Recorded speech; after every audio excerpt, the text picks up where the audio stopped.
Episode 2 of the Iron Lab podcast. Perfectly Unfinished Conversations. Thank you for joining us again. Yeah, today we've got sugar-coated lies.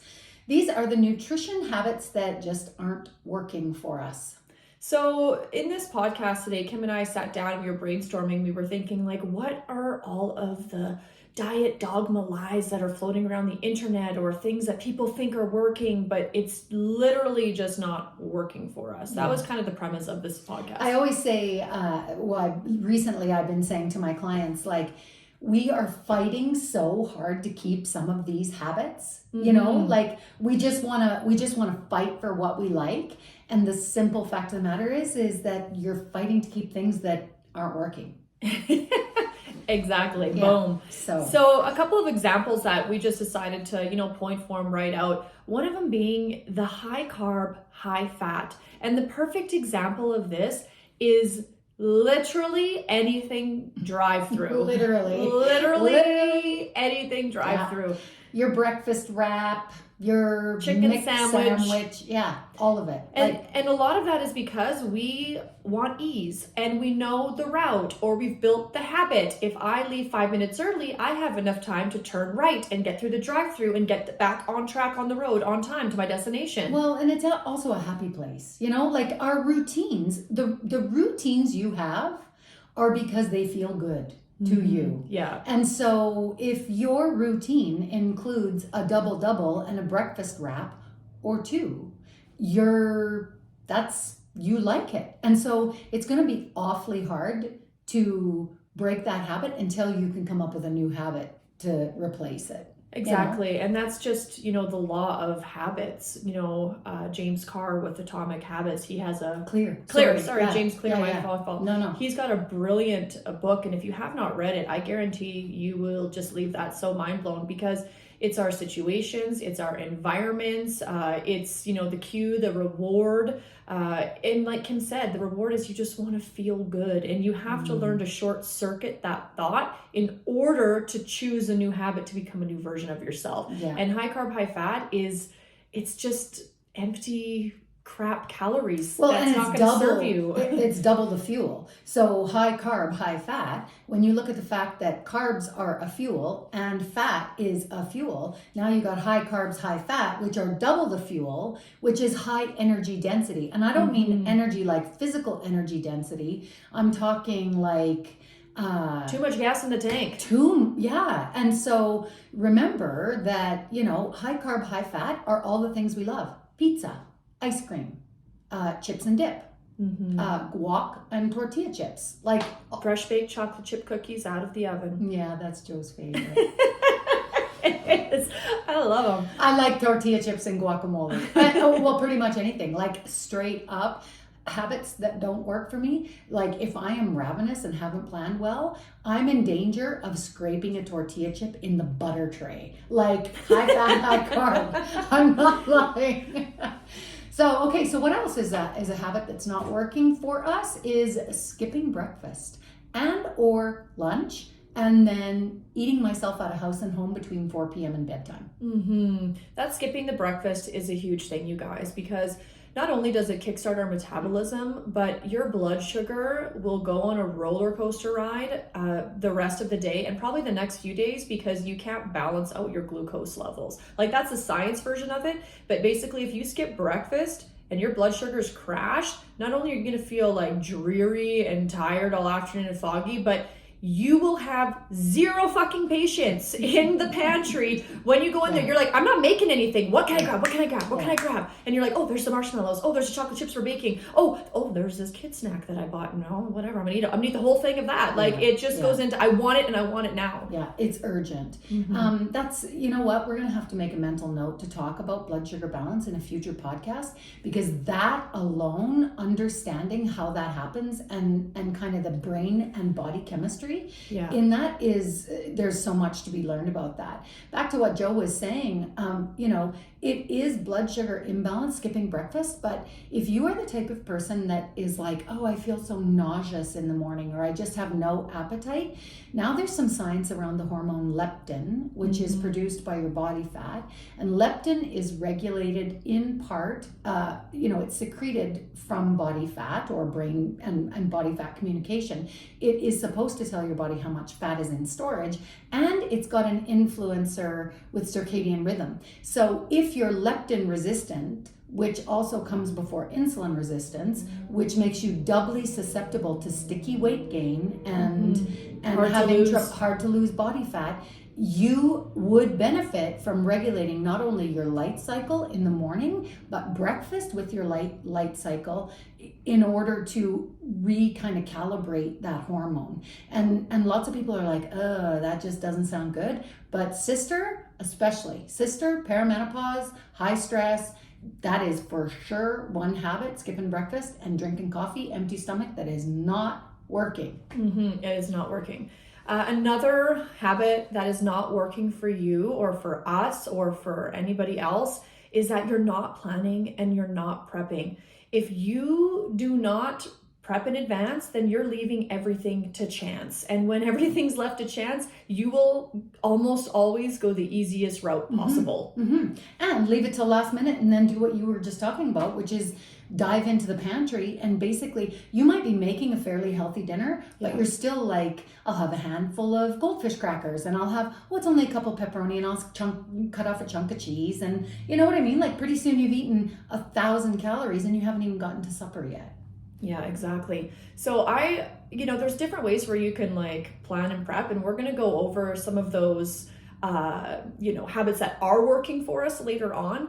But when you don't prep any of your food, you have zero control over your protein intake, your carbohydrate intake, your fat intake, how many calories you are consuming. And if you have no idea what the food is as information to your body, like as it's going in, what it's sending as information to your body, then you have no control over the health of your body. Well, and that is really a good way for me and you to understand it, because we're there. The other way to understand it is if you're not planning and prepping, you are then really at a disadvantage, because I promise you that everywhere you go, healthy options won't be there. Totally. you're like there. Where do you go? Even we hear it all the time from our clients. Like, I'm going on a holiday, I'm going on a vacation, I'm going to a conference, I'm going to work meetings. What am I going to eat? Well, of course, the things that they bring in are buffets and Subway and pizza and Cryptid oils. Yeah, and then when you're not planning and you're not prepping, you're setting yourself up to fail. Yeah, totally.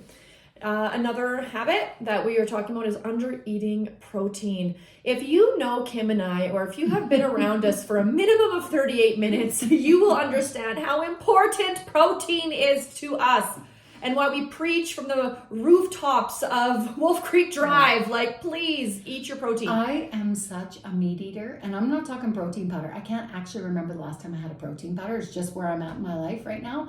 But I'm at this point where, like, if somebody tried to take away animal meat from me, I would have a breakdown. I would cry, because it's such a staple in my diet. It's literally like I've had 2 fillets of steelhead trout today, and last night, I have significant portions of meat at every meal. Yeah, I just downed a whole cup and a half of ground beef before we did this podcast. So the whole idea of having to go to like a plant-based to get my protein or something like cottage cheese, I'd be like, oh my God, it's the end of me. So under eating protein, the reason why we preach it so much, we could go on and on and on, but probably through this discussion here, if we're talking nutrition habits, we're talking about satiety. We're talking about feeling fuller for longer, because protein takes longer to digest in your body. And specifically, animal protein has that thermogenesis response, which means that it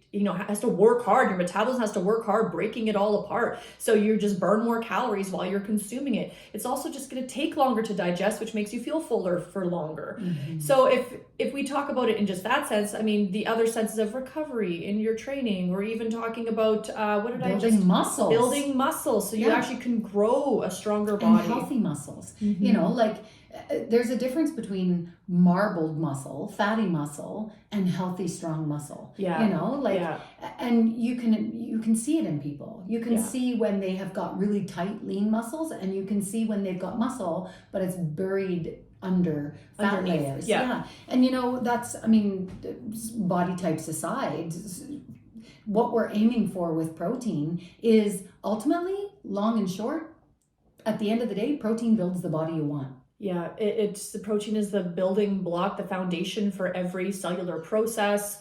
When we go into science of it, eyelashes, cells, like all buds, the cells, teeth, bones, tendons, muscles, hair, all of it. Your brain as you age. And when we go back to that high carb, high fat, that's one of the quickest ways to get into dementia and Alzheimer's. You know what I mean? It just doesn't serve your brain. No. So protein, it's just an incredible and macronutrient. We are very protein, animal source protein. Like, yes, which brings us to the next thing, which is it's not working for us to have vegetarian diets.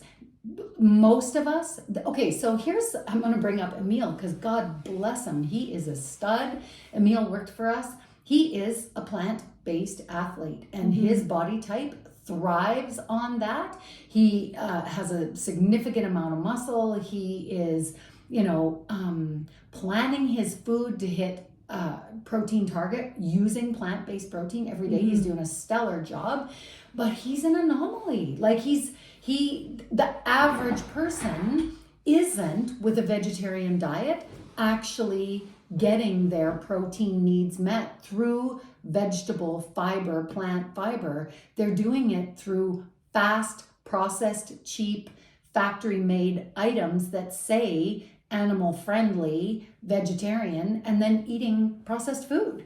Yeah, that's got tons of stuff that's been put in there, like preservatives. And if you look at the ingredients of even something that's plant-based, that's in the vise of a burger, you can see the ingredient list like this long. And then you look at just a burger from a cow. It's just ingredient, cow. And so, and like when we talk about plant-based diets, another term that should really be talked about is bioavailability. So if you're going to consume protein, how is it going to become available? How's it going to quickly get, synthesized into muscle? Like, how can we get it there the quickest from consuming to growing? And they say that the number one bioavailable product, quote unquote, is cows. Like if you're going to have a steak, it's going to go quickest into your muscles and recovery. If you're going to have something that's got 30 ingredients that's plant-based and it's a plant-based burger or whatever it's going to be, I mean, you're not going to get a great bioavailability out of that. And plus you're probably going to have tons of inflammation because what the heck are half those other ingredients? True.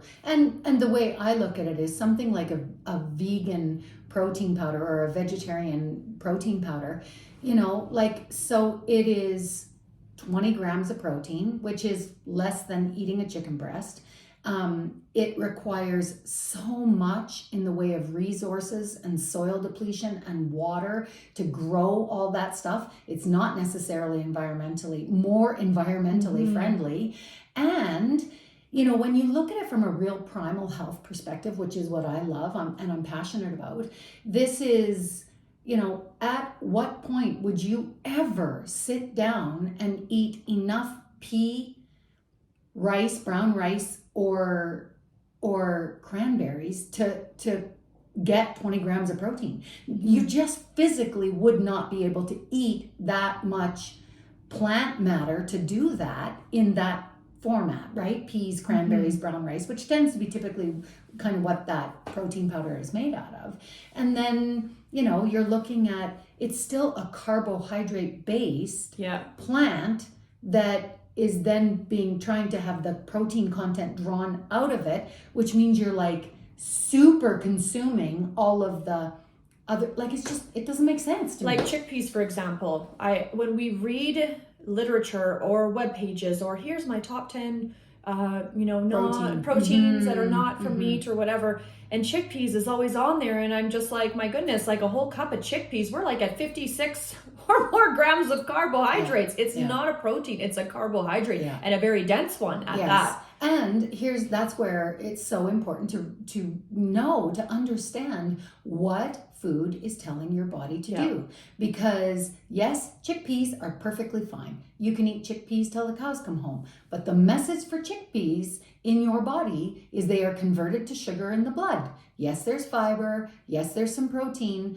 but your body has an insulin, how do you say it? Insulin response to eating a cupful of chickpeas that then puts you in a fat storing mode. Your body has to manage those carbohydrates before it even really gets to the good of the protein. And back to, now I just feel like we're bashing vegetarianism. I love plants. I love fruit. But in hitting your goals, you're asking for a hard go. Yeah, it's kind of an uphill climb, and it'll always remain that, I think, the rest of your life when you're trying to get it from plant-based. I think that's just with the science, right? It's just what we have learned over our years. It's just what we see, and we see with clients, and we've seen with them over the last decade.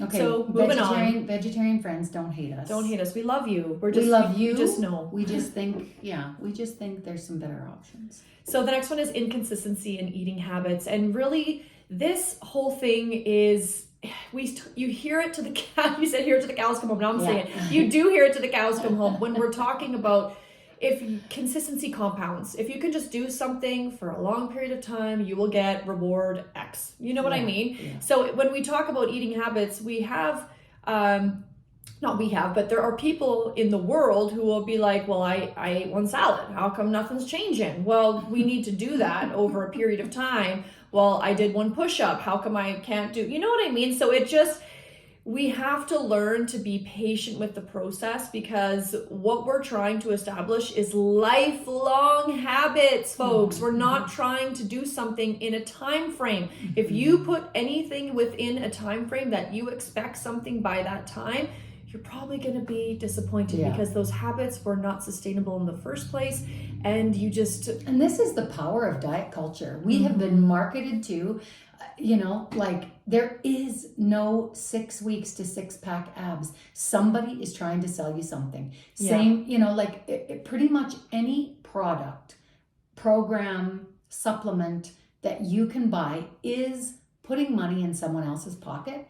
And there are no quick fixes, none. Like, if everything you have ever done has brought you to this moment, to who you are physically right now in front of me, you're gonna have to change a few things over the long haul for the next however long in order to become the next version of yourself. That's just the way it is. And that only comes through consistency. You are setting yourself up to failure. And we see this a lot where people are like, I can white knuckle it. Just tell me what to eat for the next 6 weeks. I'll do whatever you tell me. And they basically just dig in and grit and do it. And then at the end of 6 weeks, they're like, whew, fuck, glad that's over. Now I can go back to the habits I really like. Yeah, and those habits did not serve you. That's how you got there. Like, that's just the way it is. So the next habit that are not working for us, and this is kind of satirical in the fact that it says demonizing food groups or foods.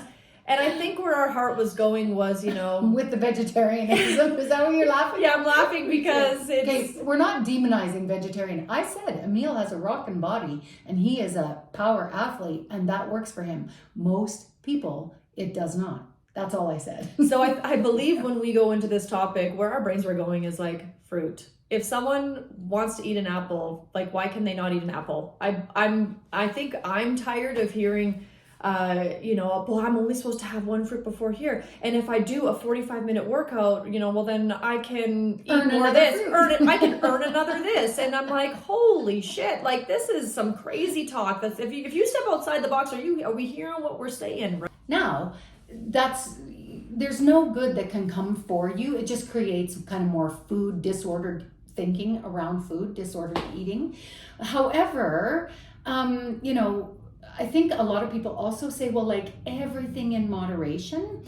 And this for me always comes back to the truth of food. Like, yes, everything in moderation until what you're eating is disagreeing with your body, upsetting your bowels, preventing you from getting the results that you want. Like, there also has to be like this, yeah, nothing's bad until it doesn't agree or work for you. And then that's where, sometimes a little bit of a deep dive with a coach helps you to kind of sort that out, because we've got so much diet bullshit in our head. Fats are bad. Don't eat meat. It should be plant-based. Don't eat fruit. Fruit's making you fat. It's all high processed. Don't drink diet pop. Like, all this stuff is swirling around in our brain. It's not helpful. However, what is helpful, I personally think, is working with somebody who can help you get super clear on what does work for you, what does make you feel your best.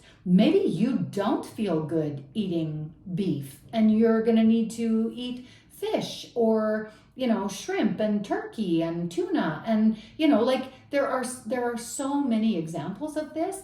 And I think that we do ourselves a disservice by saying, just making it black and white. In our brain, it feels easier to just say, oh, cut it. I'll just cut out this one thing and my life will be easier. But it makes it really hard to sustain, and it ignores your unique situation. You just have to be more self-aware. And I think when you work with a coach, they help bring that awareness to you, but they teach you how to be more self-aware with what you are actually eating and how it makes you feel. For instance, eggs. Does eggs make you feel good? If it doesn't, then maybe you limit on the eggs. But does it mean you ever stop having them? Well, it's up to you. Maybe you're camping for the weekend and it's been 4 months since you've had eggs and you're going to have eggs that morning. Well, you know what's going to happen when you consume those eggs. You might have an upset tummy, but if you're willing to step into that arena, then I guess it's the consequence of the moderation aspect of it all. Yeah. I think that's kind of where we're going with. It just makes it so messy and convoluted to really get like super like, and I've been there. I want to say I have done this. I've done all of this. I've done everything we're going to talk about is all what stuff, we've tried. 100%. So never ever take our conversation personally. It's experience. It is years of like every day working at it, leaning into it, playing around with it, trying it, failing at it, sorting it out, reading the research, reading the books, listening to the podcasts, like we're just in it. So we're you. That's all I'll say about that. Here's another thing that's not working for you is eating less than 1,200 calories or cookie cutter meal plans, which I'm gonna tell you, like... Yeah, we're not all the same, you guys. We have different lives. Life has been different to us all. We are all different ages, hormonal stages. 1,200 calories a day is, scientifically the equivalent of what a toddler should be consuming in a day. So if you are under eating your basal metabolic rate, which is what your body requires and needs to just live on a couch sideways and breathing air and not moving, like for most of us, that's around the 1,500 to 1,700 mark. I just figured mine out today based on, because I was doing some other work for a client, so I was playing around with numbers, with formulas and equations to figure out basal metabolic rate, which is the amount of energy your body needs to survive if just your heart beats and you breathe, and before you do anything else. And keep in mind that your brain actually and your liver, both of those, use up the majority of your basal metabolic rate calories daily. And so I think I calculated at 54 years old, my height, my current weight to be 1,750 calories, my basal metabolic rate. That's before I choose to do an exercise class, walk my dogs, do the laundry, cook a meal, come to work, use my head to meet, greet clients, coach on the floor. Like 1,200 calories is... starvation. Yep, 100%. And the reason why 1,200 calories works is because people will feel that they get results because it will be a quick loss, but at the same time, you're not just losing body fat, you're losing muscle mass, you're losing, there's a lot of health markers that are inside that you're losing as well. But it's just, and it's not sustainable, guys. Like, it is completely restrictive. There is no way to sustain that when you're done a program. You just go crazy and those old habits will creep in, and next thing you know, you will gain weight. If not, you will gain even more weight than when you started a program like that. And all of us are different in the sense of if I have a 250 pound client versus if I had a 150 pound client, both of those clients are not going on 1200 calories at all. They have to be completely different sets of everything, macronutrient breakdown, depending on their life, their goals, and what they want. Cookie cutter programs are quick sells. They're easy for the person who's selling them because then they can, just cash in. It's easy because it's just one thing that I have to create as And opposed everybody to, has to do it. That's right. And everybody's got to do it. And here's the other thing is that when you look at it from, at some point, when you continually give your body less calories, there's less energy, less nutrients, less coming in, at some point, your body is going to downregulate its metabolic processes to meet the fact that there is less energy coming in. So you can do less and less and less and less and less until your body goes, whoa, bitch, there's no less to give, and I'm not giving up another square inch. And then, of course, you think you've stalled or nothing's giving, nothing's changing, nothing's working. And so you're going to go back to eating the way you ate before. And that's what Joe's talking about. Then that weight all comes back on, sometimes a little bit more. And then you're back to square one. And this is how we end up seeing clients on yo-yo style diets. And again, this 8 to 10 years ago was conventional gym programming. Yeah. Everybody got it. Everybody got the same meal plan because that's what we knew. We know way better now. Yeah. Like there's just so much more. You clients know way more now. There's information is literally available at the touch of your finger, and you can go seek out any of this and get all the information. Probably better said than I say it.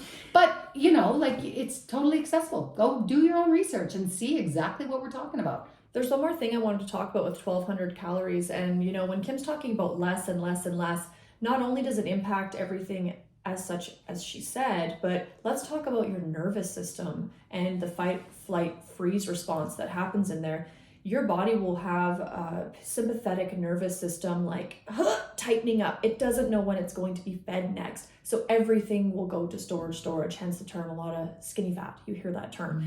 So storage. And then when we have clients and we start finally feeding them food, the proper amount of food that they need to survive and more, they see weight gain go up, and the pounds will increase a week and the pounds will increase the week after. But that's because your body has been in fight flight mode for so long that it doesn't know when it's going to be fed next. It's still like, hey, I'm used to this shit. I'm just going to store this bitch because I don't know. We finally got food. Yeah, I don't know. I'm used to her dropping shit off again. I'm just going to hang on to it. So then your body starts just holding because you were in this whole pattern of up and down and up and down. And for some women, I'm talking 4 fucking decades of that. Yeah. Imagine what that does to your body, your nervous system, your metabolism, your leptin resistance, your mindset, your mindset. It's just crazy. Yeah. Okay, last one that we want to talk about for sugar-coated lies, nutrition habits that aren't serving us, is you are perfect. Monday to Thursday, you plan your meals, you pack them out, you drink your water, and then Friday hits and it's a fucking free-for-all. But So we think we're so funny. So when you think about that, right? Calories are all perfect, but really, truly, what we would want to manage someone's calories or macronutrient breakdown, if we're going really into the science of it all, is that we go over an average of your week. It's not, I was perfect this day, why doesn't it work? We got to go over, okay, this week, this is what the average was. Then we go to the next week, what was the average of that following week? And if you're a person who on the weekend says, fuck it, I'm going to go have so much fun, and I'm going to drink my calories, and I'm going to slay like a whole 6-pack, and then the next day, coffee and Baileys, and I'm not going to eat until 3 p.m., and then I'm just going to go crazy at this charcuterie board night with my girlfriends, all this stuff. If you think about those calories, you could have 1,800 calories all week, and then you're at 3,500 calories on the weekend for each of those days. I mean, and here's the thing, that doesn't even necessarily lead to weight gain. That just becomes maintenance. You are just maintaining. Yeah. You cannot possibly ever lose, because the deficit Monday to Thursday becomes maintenance through the weekend. And it's not fun because then you feel like you're punishing yourself for the And stuff you you did the usually weekend. feel like shit on Monday. Yeah. We see it all the time on the gym floor where, especially after a long weekend, people come in and they're just hauling, dragging ass. And it's, like, as a coach, I'm always like, what did you eat in the last 24 hours? Because if I want to know what your performance is out on the mat, I'm going to ask you to relive the last 24 hours. That's going to tell me a lot about why you're performing this way, right? Soreness, lethargy, no energy, no gas in the tank, sweating like a beast, like all those things are as a direct result of what you've been doing in the last 24 hours. So, that's pretty much all the things that aren't working for us. And there's probably more. That was just the quick list. Like quick list, top of our head. So we can move forward and we're going to give you guys some approaches, nutritional approaches, and the 5 nutritional habits that have worked for us. And underneath each of these habits, I'm sure there's a little bit we'll kind of, stray off the path on a little bit. But basically, it came down to these 5. Oh, Kim, we have 6. Oh, did we? I added 1. Sorry. You added 1. We got 6. So the first one would be consuming animal protein and having protein at every meal and starting your morning with 30 to 50 grams high protein breakfast. I'm talking minimum. Yeah. Let's talk about what 30 to 50 grams. Give me an example, 3 examples of 30 to 50 grams of protein. For breakfast, oh goodness, I could have some eggs. I could have 3 eggs with some ground beef. I could have, I'm really into this ground beef kick right now. So ground beef with sweet potatoes, which is our old girl Hillary's favorite. And I've been really enjoying that. You can have, Kim, it's like unconventional breakfast. She has dinner for breakfast because, and you know what? She's got me on this whole thing. That doesn't matter if it's breakfast, lunch, or dinner, or if the foods have to be a certain type of food at a certain time of day. You just eat it. She'll be waking up in the morning and she'll be having chicken wings in the air fryer at 4:30 before she's got a coach, and she comes and she's munching on chicken wings. Or she could be having some sort of roast that she cut into slices, and now she's got this big roast she's eating at 6 o'clock in the morning. Like, it doesn't really matter. Yeah, it doesn't. And people think, yeah, but I eat eggs and bacon for breakfast. But in 2 eggs, really, what does that work out to? Like 14 grams of protein? That's not even half of 30, right? And half of that is fat. That's right, yes. And so that's where I was going with the eggs and bacon, is that when you understand what you're eating, and I don't want to overcomplicate it, but essentially you would just do well to, add chopped up chicken breast into your eggs and scramble it up with some spinach and tomato and crumble some feta cheese. And now we're talking 50 grams of protein, then you're there, or at least you're at 35 to 45, right? Yeah. So, you really do have to start to think outside the box. One thing too, when we talk about protein, I just want to interject is that what are we trying to eat in a day? Like, what does that all work and what does that all look like? Well, if I'm trying to get to a certain goal, I'm thinking I want to have 1 gram of protein in accordance to my ideal body weight in pounds. That's what I'm trying to eat. So if I'm currently, I haven't weighed myself in a while, but I think the last time I was like 160 pounds. And I have to maintain a lot of muscle mass. So like minimum for me would be 160 grams. And what would you average, do you think, if you were to estimate? I think I average probably around 150 to 170. Sometimes, some days I'll be like, holy crap, and I'll be at like 190 grams of protein, and it just feels totally fine. And some days I'm at like 250. I'm like, how'd that get in there? But I didn't even realize how much food I was eating. It just happened to be what it is. But I feel best when I'm higher, but that's due to my activity level. For most people who are trying to lose weight, say they're at 190 pounds, say their ideal body weight is 170 pounds, well, then they want to have 170 grams of protein in a day. Mm-hmm. And if you're currently eating 60 to 80 grams of protein in a day, then maybe where you start is 130. You know what I mean? And this is, again, we're working with a coach to come up with some solutions. I think that always is really useful because you're just talking about somebody who's got the breadth of knowledge and experience and accessible wisdom right there to go, hey, how about this? How about that? Did you try that? Did you think of that? What about this? Mm-hmm. Okay, so sustainable habits. Number 2 is prep and plan. Like it's just going to save your life. Batch cooking. Jo is really, really good at doing all of her meal prep for the week. I hate that. That's not me. She will prepare make it on a Sunday. The Sunday ritual. Portion it out, have it ready to go. She'll eat the same thing every day for breakfast and lunch, pretty much the same thing every day for breakfast, lunch.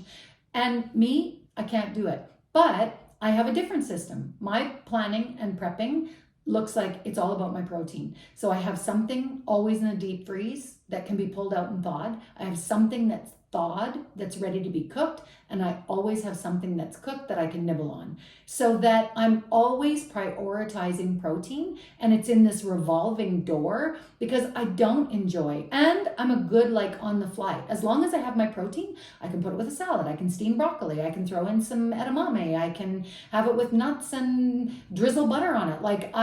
I'm fine to wing it that way. I don't have to do recipes. So we're very different that way. But that's also based on busyness. Yeah. So you're at an age where your kids are out of the house. So Kim has time to, what am I going to do today? Where I have to drop my kids off at school, kid on the bus, kid at day home. I don't have 3 kids.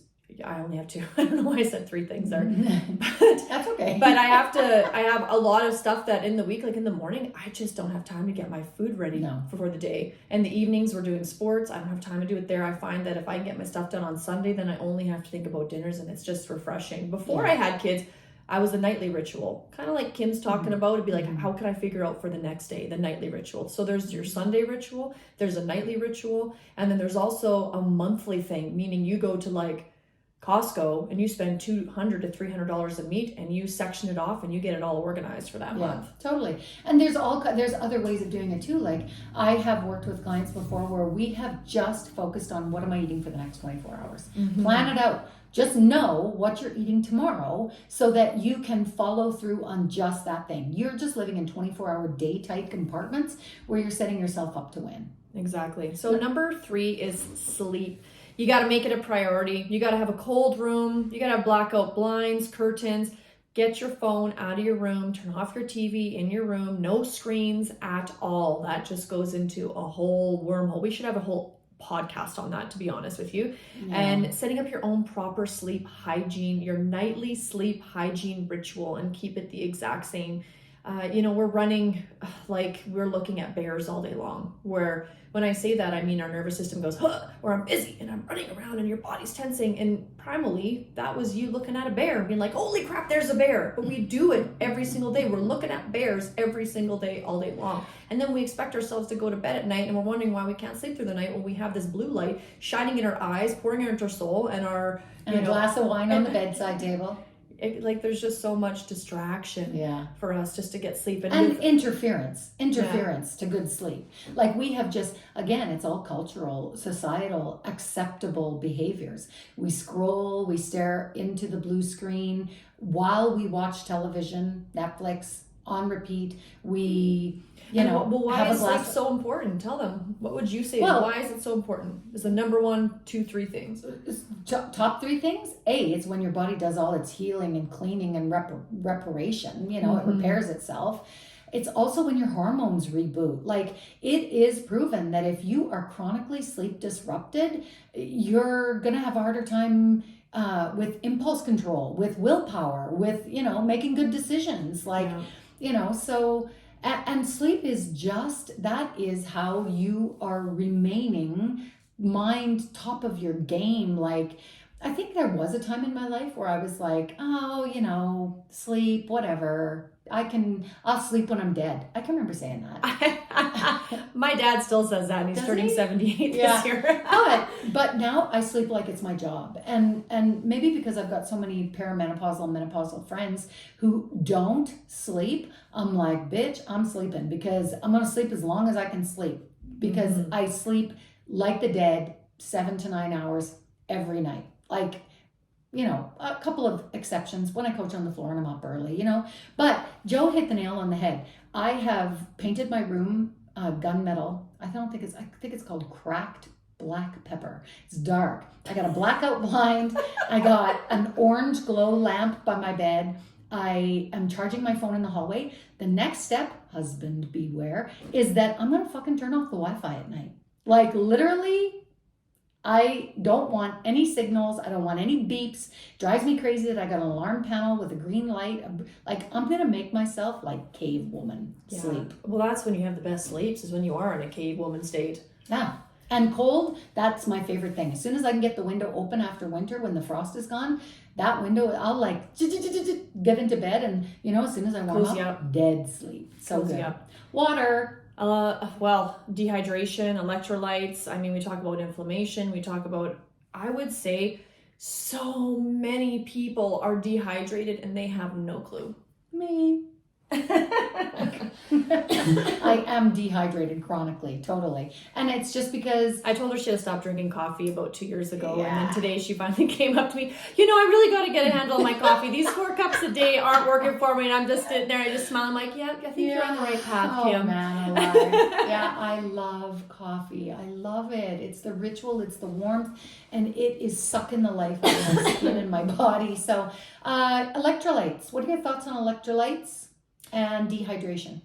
Well, I would say that people don't really realize if they have an electrolyte imbalance 99% of the time. Mm-hmm. And it's usually the people who are drinking so much water, but yet they're always still sore and they're not rebuilding quick enough, or they're not recovering enough after workouts. All of that stuff leads into the fact of, well, you're not actually hydrating yourself, like you've got like a negative positive balance inside of a cell. Mm-hmm. And if you get that out of whack, it just causes a whole yeah, you're right. Just a ton of problems. Yeah. And to electrolytes, what I always try to do is just make sure, like even a little bit of lemon or a little bit of salt or some BCAAs, like anything that you can do that encourages you to drink more water is probably a really good thing, right? So and like they say, what, half your body weight in ounces. I would say generally a good rule of thumb for anybody, in Canada, we're talking liters, they could say 2.7 liters for women and 3.7 liters for men. That's always a good starting point. Yeah, so almost 3 and almost 4 liters a day. Number 5 nutritional habit that we have that have worked for us is movement as medicine. Movement, lifting, some cardio for me, walking a lot, flexibility. Just, you gotta move. Kim don't do cardio. No, I don't like cardio. Now, I have decent cardio. I think that, like, I have decent cardio. But I'm not signing up. I'm not signing up for cardio. I'll do it because it's a necessary evil. I will lift, lug, carry, sling shit all day long. Hard work. But I will not run. Yeah, that's not fun for some people, and for some people it's what they love. But you need to move, because movement is medicine for your joints. Motion is lotion on your joints. You need to move your body. If you don't use it, you lose it. How many old things can I say, right? You have to keep moving your body, because if you're not actively building tissue, you are actively dying. True. That is actually, it is true. Here's the other thing is that, I always like, there's a window between about 45 and 55 years old where if you don't have an established movement practice, it ain't getting easier. And you will begin to degrade in a way that makes everything harder. Everything harder. Like bone density decreasing, sarcopenia, which means loss of muscle mass, mobility, flexibility. And I think even your metabolic rate, like everything. And I know it's what Kim and I preach so much, is that we're doing this for life, and we're looking for the person who's way in advance, 70, 80 years old. That's the person we want to live for, who's independent, who can move around. Because the statistics on falling, I mean, it's frightening what happens if you fall and you aren't able to support yourself on the way down and you get injured. So I think we see the data, we see the science, and we preach it every single time we're with our people. Keep moving, you're doing great. Sorry to cut you off. I will say, as a 54-year-old person who also, at some point, I always say, fear's a poor motivator, right? Like, for most people, they're like, yeah, I'll think about that when I'm 78, Yeah. right? That's not a great motivator. No. For my girls who are between 22 and 30, and my son who's 32, that's not a great motivator, being afraid of what you're going to be like when you're old. However, as a 54-year-old female, I will tell you that the biggest payoff for having a strength training practice for the last decade, consistent for 12 years, where I'm walking minimum 3 times a week working out. I might take a week off here and there, but I am consistent,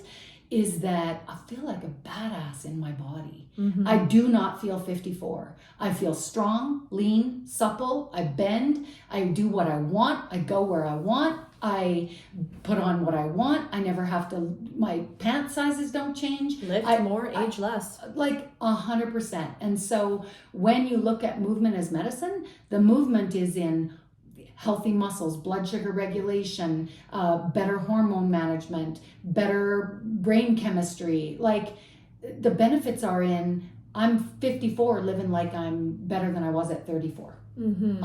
Like I will swear on that I'm living better, stronger, healthier, happier, more fit, more sexy, more vibrant now in my body, in my skin than I did at 34. The first time I met you to where I'm looking at you now, 1,000%. 1,000%. Yeah, Totally. she was an influencer. We'll tell a story about some crocodile pants in the future. So the last one that Kim added is bio-individuality matters and tuning into your own body. Kim, do you want to go off that? Yeah, I do. We continually outsource our own power when we refuse to listen in and learn our own signals and cues. We get it all the time. People will come to us and say, just tell me what to eat. I'll do whatever you tell me. You just make a plan for me and I'll do it. And here's the thing is that you're outsourcing. You're not listening to yourself.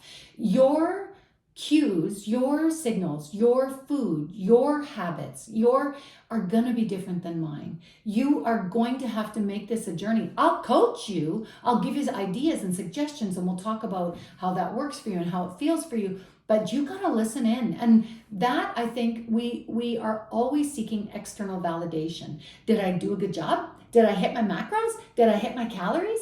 Did I do it right, coach? And the fact of the matter is that the proof is in the pudding, and that is you and you. That is that's all I can say about that. Well, like going off of like she wrote down here, if you know dairy makes you bloated, then you got to leave out the dairy. Why? If we know sugar makes us feel like shit, why are we still having sugar? If we know that when we drink 7 beers one night, I'm out for an entire week and my training lacks and I'm behind in my entire life and I'm tired and I'm bitchy and I'm crazy, what the fuck are you drinking for? Yeah. You know, I think that's what she's talking about is listening to your own body. Well, and bio-individuality, meaning Joe and I don't have the same genetic code. We don't have the same lineage. We don't have the same blood type. We don't and so we're just Geminis. That's all we can figure out.